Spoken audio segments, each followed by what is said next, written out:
러트닉 이제 같이 클로징배 올렸다고 본부장님 설명해 주셨잖아요. 네네네. 상무장관 지명자가 증권법 위반 혐의로 기소가 되는 사건이 있었어요. 그래서 이게 사실 이전에도 트럼프가 지명했던 누가 그 성 관련 범죄로 또 음, 지금 재판을 받게 되는 상황이 오면서 좀 그 부분에 관한 좀 시끄러운 게 있었잖아요. 네. 이번에는 상무장관으로 지명된 하워드 러트닉이라는 분이 이분이세요. 그래서 유세 당시에 정말 열렬하게 정말 유세를 했던 표정만 보셔도 아시죠? 약간 진짜 열렬하게 유세를 하셨던 분이었는데 이 분께서 그 회사 하나를 운영을 하고 계세요. CEO이시거든요.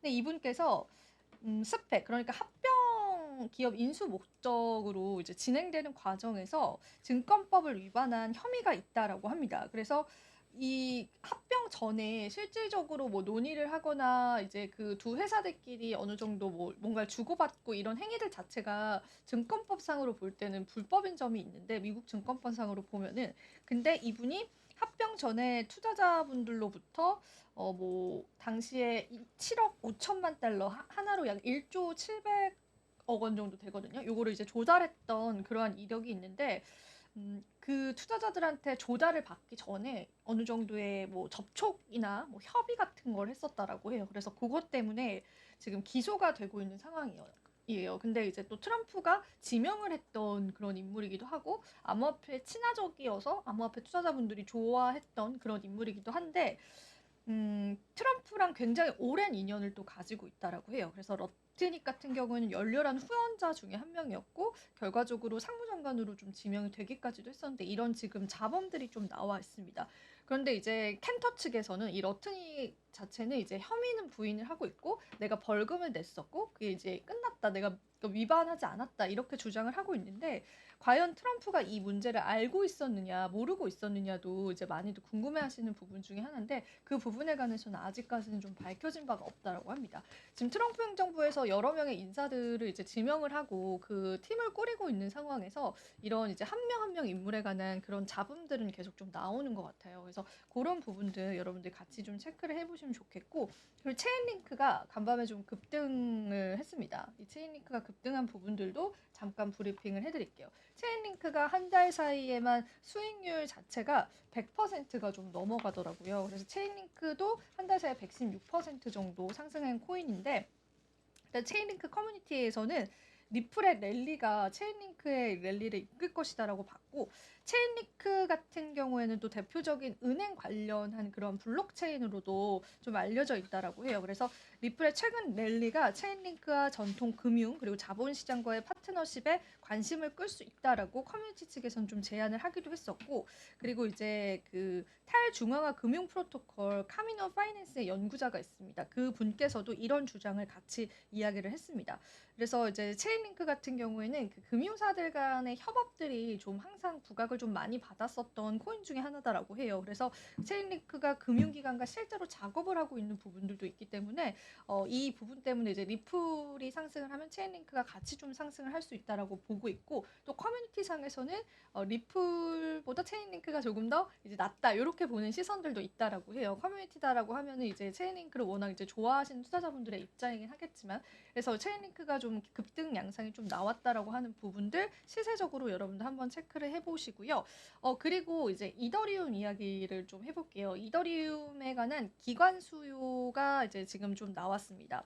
온체인 분석 플랫폼 크립토컨트가 12일 보고서를 냈는데 이더리움에 대한 기관 수요를 지적을 하고 이더리움의 가격이 곧 5,000달러를 돌파할 것이다라고 주장을 했습니다.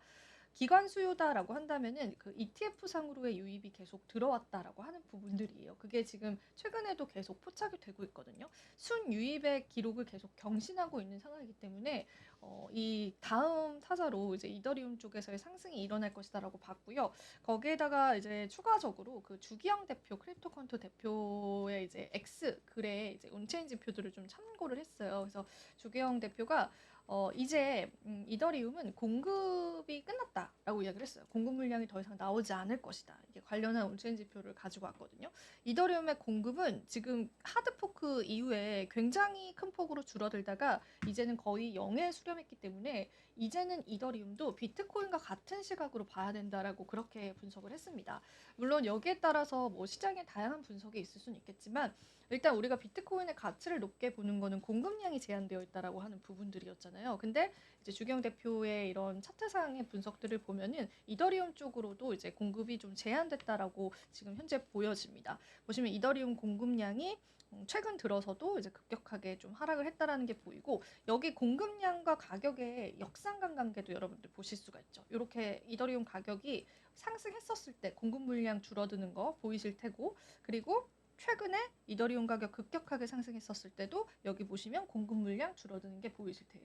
그래서 이제 이더리움의 공급은 더 이상 이제 나올 수 있는 가능성에 관해서는 0에 수렴을 했다라고 보기 때문에 이제는 비트코인과 같은 시선으로 봐야 되고, 마침 이더리움 쪽에 관한 기관들의 소유가 좀 굉장히 많이 나오고 있는 상황이기 때문에 가격 상승은 5,000달러까지는 단기적으로 좀 예상한다라고 그런 분석을 내놓았어요. 그래서 그거 여러분들 조금 체크를 해보시면 좋을 것 같고요.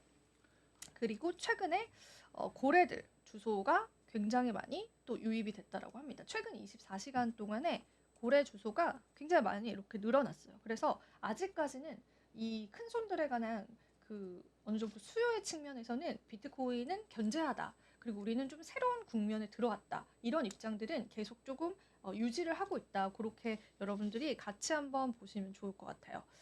그리고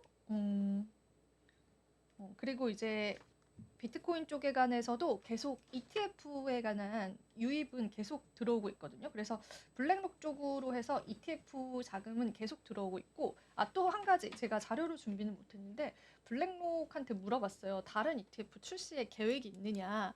뭐 우리가 솔라나라든지 뭐 리플, 그다음에 뭐 에이다 뭐 이런 ETF도 투자자분들이 기다리고 있잖아요. 근데 블랙록 측에서는 지금까지 나왔던 거 외에는 다른 ETF에 관한 출시 계획은 아직 없다라고 이렇게 이야기했습니다. 그래서 블랙록 자산운용사가 어쨌든 선택을 하는 그 코인이 ETF로 나오는 것이 사실 흥행이 좀 되는 부분이 있기 때문에 우리가 다른 ETF의 상승과 다른 ETF 출시를 만약에 기다리고 있으신 분들이라면은 요거에 관한 동향들은 조금 생각을 해보셔야 될 것 같고, 솔라나도 ETF가 이제 SEC 증권거래위원회에 신청을 했지만 최근에 반려됐던 사례가 있었거든요. 그래서 지금 시장에 나와 있는 거 비트코인, 이더리움 외에 다른 ETF의 출시에 관해서는 조금 객관적으로 여러분들이 생각을 하시면서 투자할 때 판단을 좀 해보시면 좋을 것 같아서 오늘 그 내용까지도 제가 한번 전해드리도록 하겠습니다.